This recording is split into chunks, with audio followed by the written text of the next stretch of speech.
Salut tout le monde, bienvenue sur la chaîne du Petit Couple à moto. Mon nom c'est Dan. Puis moi, c'est Mel. Aujourd'hui, on va vous montrer comment passer de ceci à cela. La raison de passer à ceci, c'est question de rangement dans les valises de moto. Ça simplifie les choses. Ça m'est arrivé plusieurs fois lorsque je fouille dans mes valises, que je sors mes chasses, puis des choses suivent, mais en étant comme ça, un beau petit paquet comme ça, beaucoup plus simple. Le transport se fait mieux, prend moins de place dans les valises, plein d'avantages comme ça.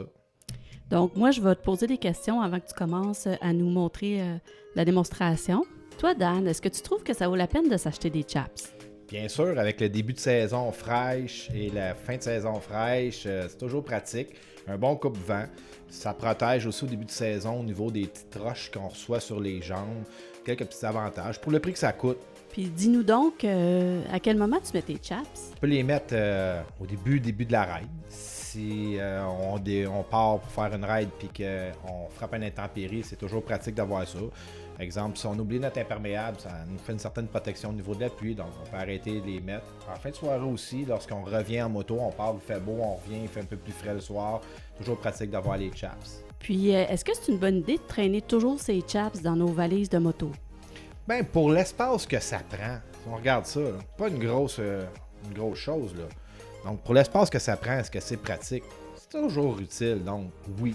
Moi, je les ai toujours en tout temps dans mes valises de moto. Puis pour terminer, est-ce qu'on pourrait trouver une autre utilité aux chaps? Ben, personnellement, des fois on fait du camping, toujours pratique.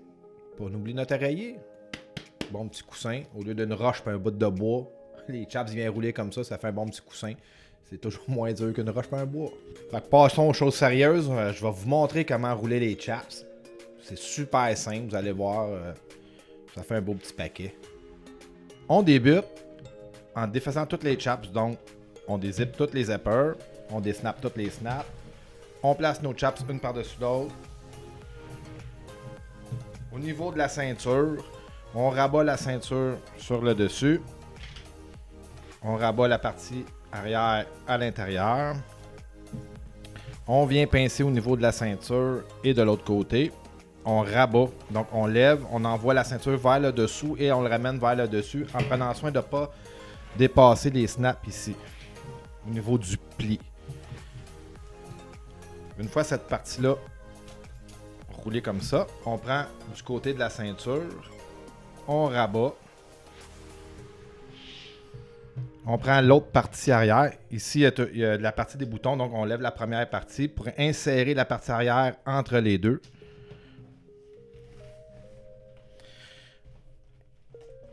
On vient attacher nos boutons.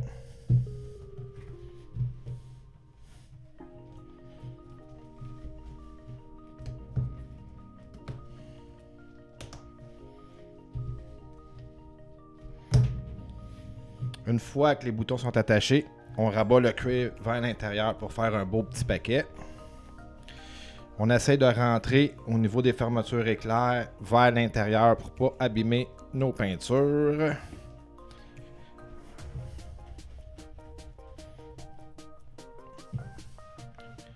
Voilà un bel petit chaps bien roulé qui prend pas beaucoup de place pour le transport. Comme vous pouvez le constater, le avant et le après prend beaucoup moins de place que le avant, donc beaucoup plus pratique. Si vous avez d'autres trucs au niveau des chaps, comme exemple le petit coussin lorsqu'on fait du camping, n'hésitez pas à les mettre dans les commentaires, ça va aider les autres usagers à savoir quoi faire avec les chaps. Si vous avez des idées de vidéos, n'hésitez pas à les dire en commentaire. Si vous avez aimé la vidéo, n'oubliez pas de liker et abonnez-vous. On a une page Facebook aussi, le Petit Couple à moto. On vous attend. Merci. Merci.